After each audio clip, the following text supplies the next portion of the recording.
Okay guys, welcome to the next tutorial. Sorry that this video is going to be sideways, but I'm literally next to my ceiling fan trying to fit everything in the picture. So in our last tutorial, you guys should have attached all of your panels together. So you should have went from having 12 separate pattern pieces to now having 6, since C and D, E and F, and A and B are all attached. You should have one matching set and then a second matching set that'll go together. The next step is going to be to sew the side seams for each set. So all you're going to be doing is attaching, where's my arm? Right here, A and B to E and F, and then C and D to E and F on the other side. For some reason in the instructions, in the instruction PDF, their A and B and C and D are switched. So I don't know if somehow I switched the pattern pieces, but it doesn't make a difference as long as you have them lined up with the side seams. So all you're going to want to do is line them up like this, curved seams towards each other, straight, or not seam, sorry, edge, and then straight edges on the outside.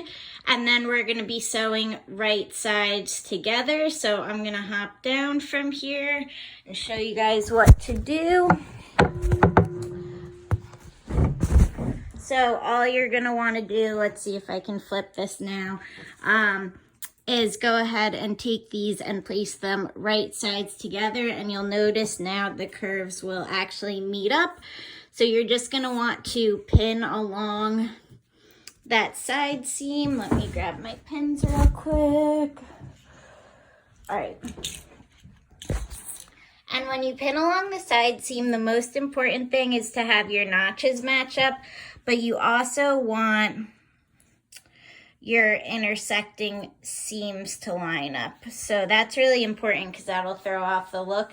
So what I like to do is lay them on top of each other perfectly and stick your pin directly through each of the seams. Sorry, I need 2 hands to do this.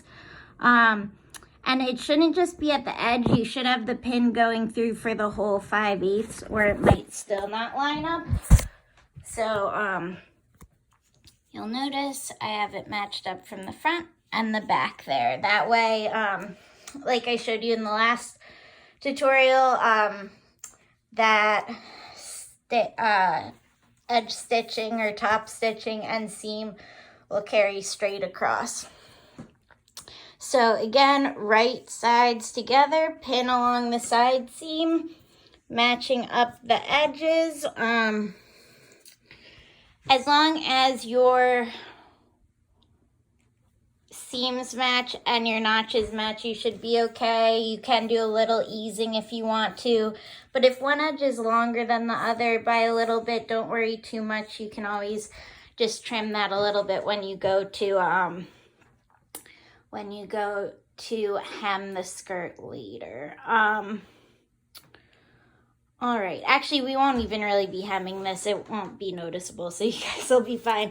All right, so you're gonna do the same thing with your other piece. Just flip that right over, match up the edges, and pin them together. And then all you're doing is sewing 5/8 with a back stitch, 2.5 stitch length down each side. Again, go nice and slow around here. Really make sure that intersecting seam lines up perfectly. So I'll go ahead and sew my side seams and show you what those look like. All right, so I have my 3 panels sewn together. You can see my nice side seam here, although it's not that nice because I still need to iron it open. So again, you guys can see